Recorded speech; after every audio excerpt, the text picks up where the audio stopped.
You should wait for at least.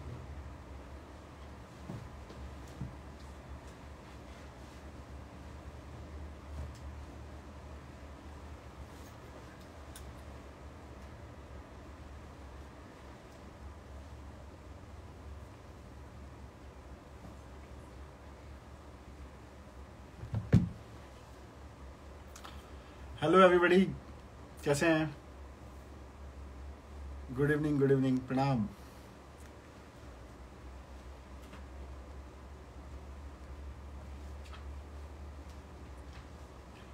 Request आ गई। Okay,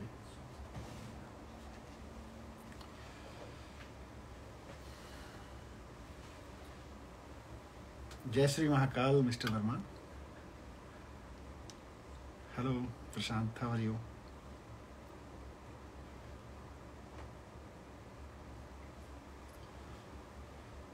अभी हम थोड़ी देर और इंतजार करते हैं। अभी मेरे ख्याल से 15-20 सेकंड इंतजार करते हैं, उसके बाद बातचीत शुरू करते हैं। सर जी पास करो 12वीं वालों को। Thank you. इसी पे बात करने आ रहे हैं। I am good. Sachin, how are you? Hello Kajal.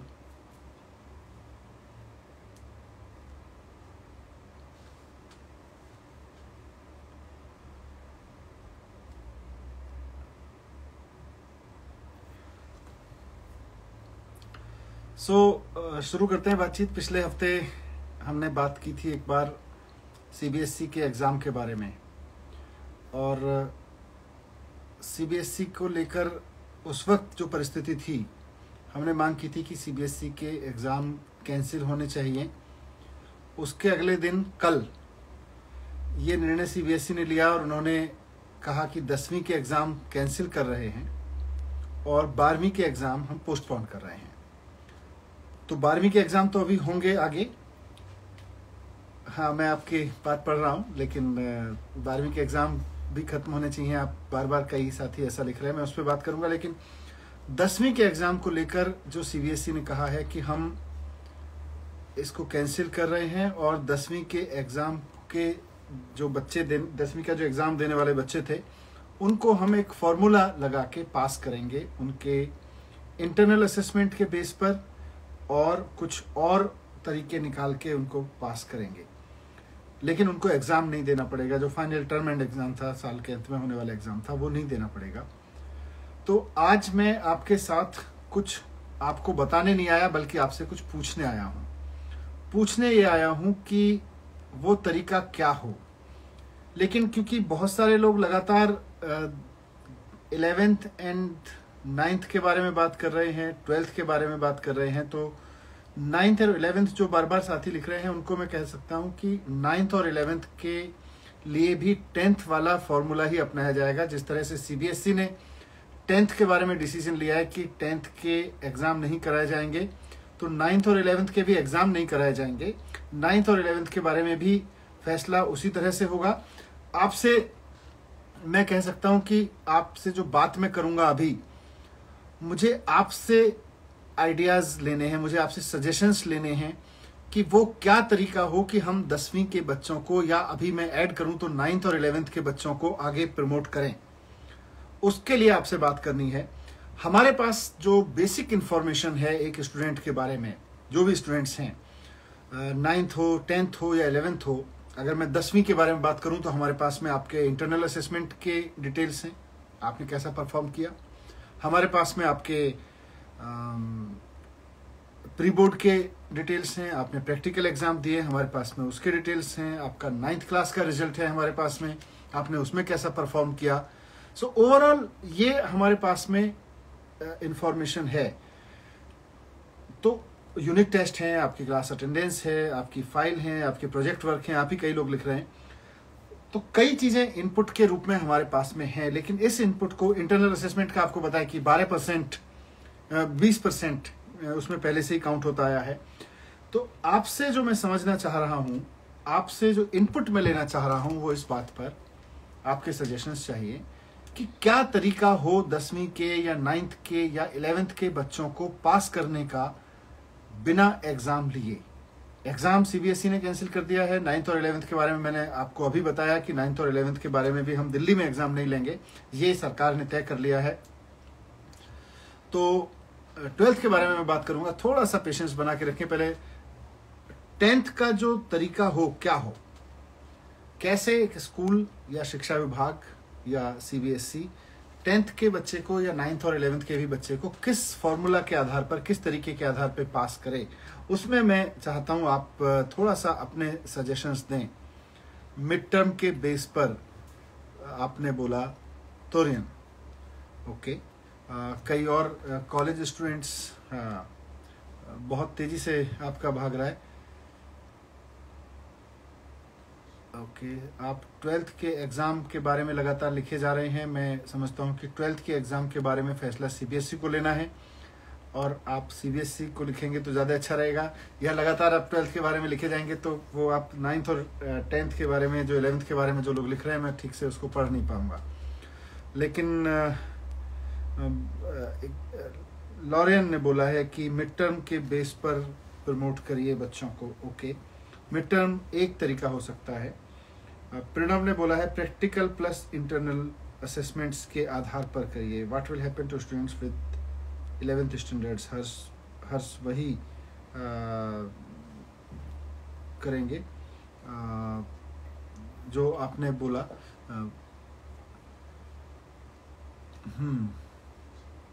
12th के बारे में तो मैं आपको बार बार बोल रहा हूँ कि 12th के बारे में आपको जवाब अभी मेरे पास नहीं है, क्योंकि सीबीएसई ने मेरे हिसाब से 12th के एग्ज़ाम भी कैंसिल कर देने चाहिए थे, ये मैंने कल भी मीडिया में बोला था। बट सीबीएसई ने अगर ये डिसाइड किया है कि वो 1 जून को इसका रिव्यू करेंगे और उसके बाद डिसाइड करेंगे, सो ठीक है, शिफ्ट में एग्ज़ाम लीजिए। ओके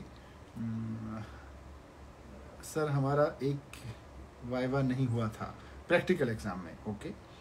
ये भी एक कंसिडरेशन है। Basic formula you can follow is take average of 8th and 9th for 10th, okay.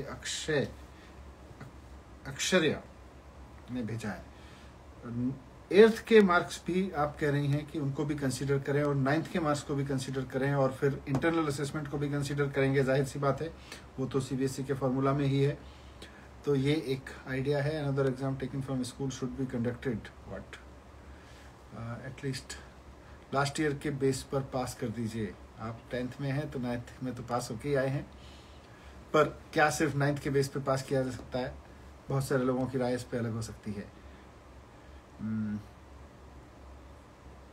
Best option क्या है 10वीं के एग्जाम के लिए? दोस्त, अगर मेरे पास में बेस्ट ऑप्शन अभी मैं कहता, मैं समझ रहा हूं कि आपके सुझावों से बेस्ट ऑप्शन निकालने की मैं कोशिश कर रहा हूं। स्नेहा बोल रही है प्रोजेक्ट एंड प्रैक्टिकल्स के बेस पर। तरुण कह रहे हैं कि मिड टर्म के बेस पर plus project plus unit test plus worksheets जो जमा की, ओके। वर्कशीट एक इम्पॉर्टेंट पहलू है जिसको और हम कंसीडर कर सकते हैं काउंटिंग में। At least I can note it here and I discuss with others and then request CBSE to follow that. Okay, hello, okay, I am from UP.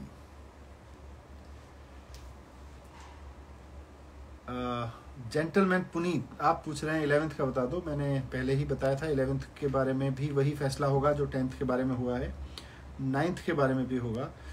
जय बोल रहे हैं कि UT and practicals 13 months we are sticking in the same class. Yes, it's painful, I no.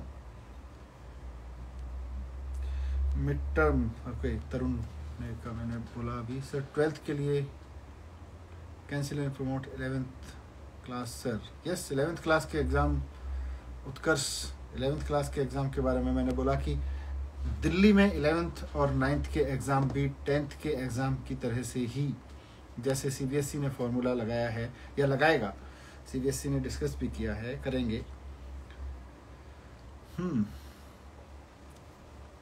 Good evening to all. अब good evening लिखना छोड़िए, hello लिखना छोड़िए, कुछ सजेशन दीजिए कि 10th के एग्ज़ाम के बारे में, कि 10th में जो बच्चे जिनको पास करना है उनको किस बेस पर पास किया जा सकता है, क्या फॉर्मूला, क्या तरीका अपनाया जाएगा, बेस्ट क्या रहेगा, स्टूडेंट्स क्या सोचते हैं, पेरेंट्स क्या सोचते हैं। 10th के लिए प्री बोर्ड बेस पर मार्क्स दीजिए। Okay, that's a good idea. ये एक कंसिडरेशन में है। Pre board 10th marks are no value. नहीं, ऐसा नहीं है, 10th के मार्क्स वैल्यू नहीं रखते हैं, ऐसा नहीं है।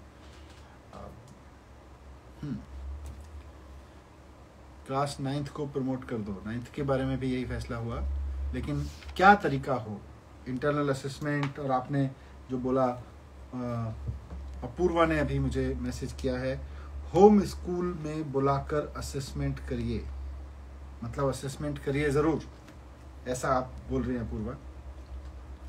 Objective test online, Daniel, student teachers के सेशन के बेस पे करिए, ऑनलाइन ओरल वाइवा। हाँ, 9th के बेस पर, फैजल कुरैशी। सबसे पहला बोर्ड एग्जाम में प्रमोट ना करके ऑनलाइन एग्जाम कंडक्ट करवा दीजिए, गौर। Good idea. मैथ्स का प्री बोर्ड कब होगा? हाँ, मैथ्स का प्री बोर्ड रह गया था, तो सवाल इसीलिए मुझे आपसे पूछना है क्योंकि ये जो आपके फीडबैक मिल रही है कि मैथ का प्री बोर्ड जो रहा उस पर क्या करेंगे।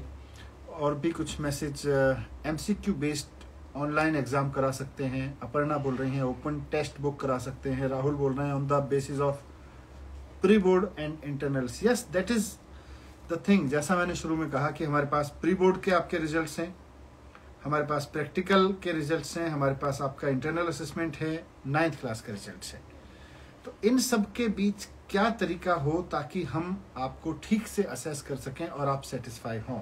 CBSE ने एक अच्छी चीज़ ये कही है कि उसने कहा है कि अगर इन असेसमेंट के बेस पर कोई स्टूडेंट सेटिस्फाई नहीं है तो वो CBSE को बता सकता है और फिर वो उसके लिए टेस्ट की व्यवस्था करेंगे, जो एक अच्छा एक कदम है। ऑनलाइन, दीपक कह रहे हैं ऑनलाइन एग्जाम करा के, VBox ऐप है। ओके, सो 3-4 जो सजेशंस आए हैं, मैं अब थोड़ा सा आप इस डिस्कशन को थोड़ा सा कन्फाइन करना चाहता हूं।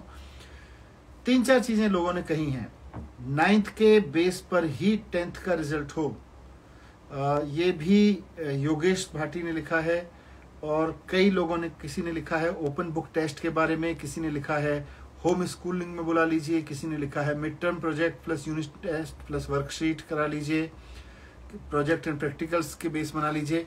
ये जितने सजेशंस आए हैं इनके बारे में बहुत क्विकली, क्योंकि बहुत लंबा नहीं लेके जाएंगे इस डिस्कशन को, बहुत क्विकली अगर आप मुझे बता दें कि इनमें से कौन सी चीजें ठीक से होंगी, कौन सी चीजें आपको सूट करेंगी, कौन सी चीजें एक स्टूडेंट के लिए सबसे बेहतर रहेंगी। मैं फिर से पढ़ देता हूं। Project and practicals and unit test and mid term, worksheet, MCQ based online system, ये तो एक अलग एग्जाम सिस्टम ही हो गया।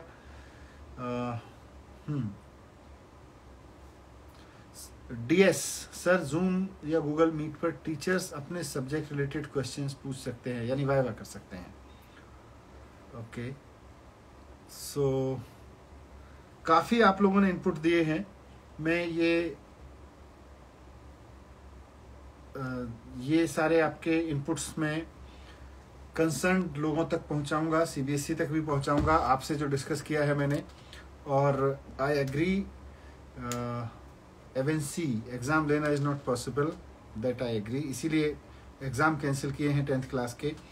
12th क्लास के बारे में बहुत लोग पूछ रहे थे, तो 10th की चर्चा को यहीं बंद करते हैं। और 12th क्लास के बारे में बहुत लोग पूछ रहे थे कि क्या करेंगे, 9th के एग्जाम होंगे या नहीं होंगे, ये तो मैं बता चुका आकृति गोयल जी। 9th और 11th और 10th के बारे में फैसला एक ही जैसा होगा। दीपा, 11th का क्या हुआ, आपने सुना नहीं शायद। एनीवे, 10th के बारे में आपसे बात हो गई। 12th के बारे में मैं थोड़ा सा स्पष्ट कर दूं कि 12th के बारे में फैसला CBSE को करना है कि वो कैंसिल हो या एग्ज़ाम लिए जाएं। और मुझे लगता है हमें भी थोड़ा सा पेशेंस रखना चाहिए। अभी हम मिड अप्रैल में हैं, धीरे धीरे अप्रैल का महीना खत्म होगा, मई तक खत्म होगा। हो सकता है मई के एंड तक आते आते परिस्थितियां बहुत सामान्य होने लगें, कोविड की जो लहर आई है काफ़ी नीचे चली जाए, तो उसके बाद शायद एग्ज़ाम लेने के बारे में फैसला हो, और अगर स्थितियाँ ठीक नहीं हुई तो शायद फिर कैंसिल करने के बारे में फैसला हो। तो 12th के बारे में फैसला जैसा CBSE ने कहा है आपका तभी होगा जब 1 जून को रिव्यू होगा। 10th के बारे में जो आपके सजेशंस आए हैं, उन्हीं सजेशंस को हम 9th और 11th में भी इनकॉर्पोरेट करेंगे, और उसके बेस पर जितने भी आपके इनपुट्स आए हैं मैंने सब नोट कर लिए हैं, उसके बेस पर हम आगे बढ़ाएंगे चीज़ों को। थैंक यू वेरी मच, अच्छा लगा आपसे बात करके, इसी तरह से टच में रहिए। Thank you very much. फिर भी आपके कुछ और सजेशंस हो तो वो भी आप मुझे लिख सकते हैं, मैं थोड़ी देर बाद भी उनको पढ़ूंगा। Thank you very much.